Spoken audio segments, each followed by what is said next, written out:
Hi guys, so nandito kami ngayon sa Encanta. So sa video na to, share ko sa inyo ang aking naging experience. So stay tuned!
Ito nga pala ang menu nila.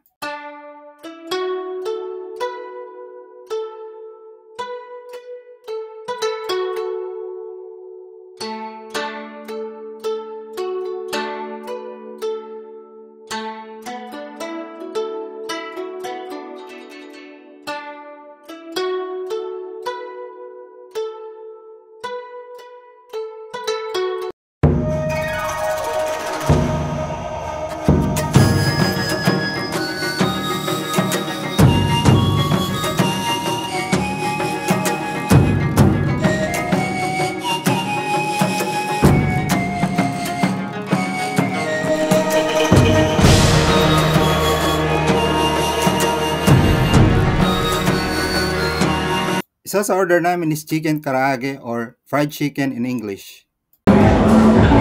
Ano yung order mo? Chicken karaage. Tsaka chicken. Kaya naman buwan yung katsu. Dapat dito mo yun. Ano masasabi mo? Just sa 10 over 10. Sarap ng sauce. Sarap? Masarap yung sauce? Perfect dun sa karaage. Ito masarap. Para ko Wait. Isa-isa lang. Next is pork katsudon. It's actually a fried pork na may breading. Ikaw, Bill, ano in order mo? Wagyu katsudon, tapos katsudon lang. So, ano masasabi mo? Sobrang sarap. Bakit siya masarap? Malambot. Naiyak ako sa sobrang sarap. Masarap masyado.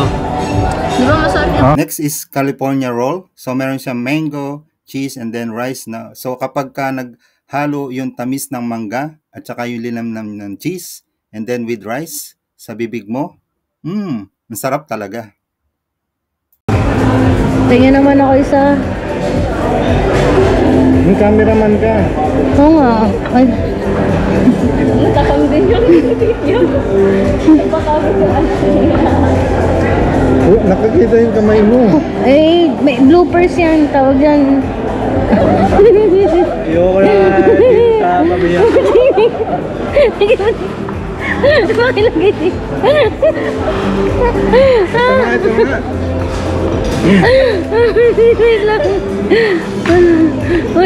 Ay, di, okay na to. Next is Wagyu Donburi steak. Ano yung order mo? Wagyu steak. Wagyu steak. Ano masasabi mo? Wala pa. Di ko Ha? try na. Medium rare yung 9 over 10. Bakit siya masarap? Kasi malambot yung meat niya. Tapos may veggies natin. Unexpected kasi may kimchi na rin siya. Akala ko pang Japanese food pero may ano-ano. Next is Wagyu katsudon. Ikaw, Bill, ano yung order mo? Wagyu katsudon. Ano masasabi mo? Masarap, syempre. Maubos ko na nga eh. Kaya masarap eh. Bakit siya masarap? Maubos ko na nga. Next is Cave Wagyu Sando. So, sandwich siya na may beef. Mas masarap siya sa burger kasi lasang-lasa mo yung beef. Next is tempura. Masarap ang shrimp nito lalo na pag sinawsaw mo sa sauce niya. Next is grilled eggplant. Actually, kalasa lang siya ng pritong talong. Iba lang yung sausawan. And finally, seafood chahan rice. So, rice siya na may iba't ibang sahog ng seafood like shrimp, dilis, salmon, etc. Di kasali yung beef, nilagay ko lang yan.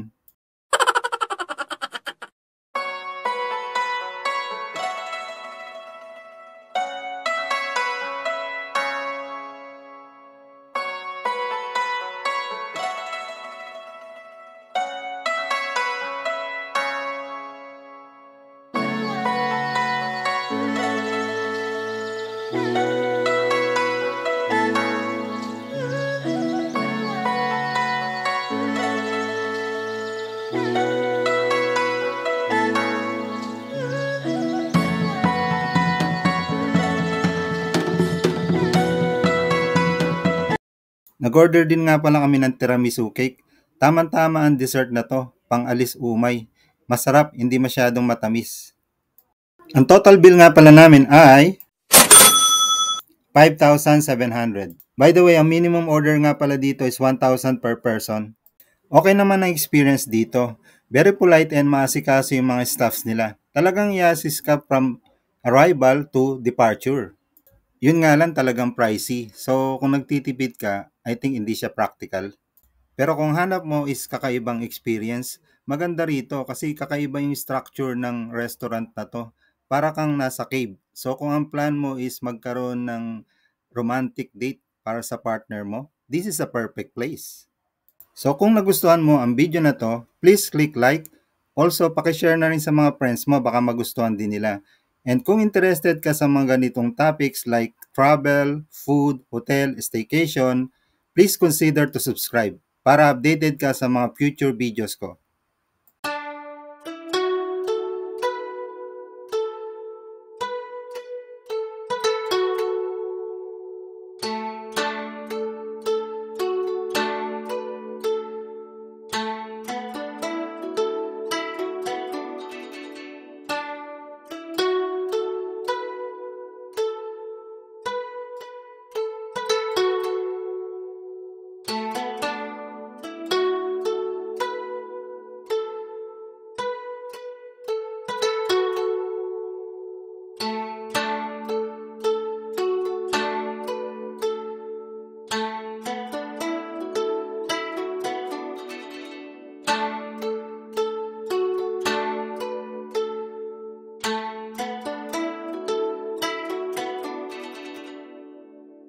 Avoid waiting, it's better to book a reservation on their website. So from here, you can select omakase, classic, VIP, or even whichever table that you prefer. Let's say I selected the classic, so from here, you can select the time you prefer.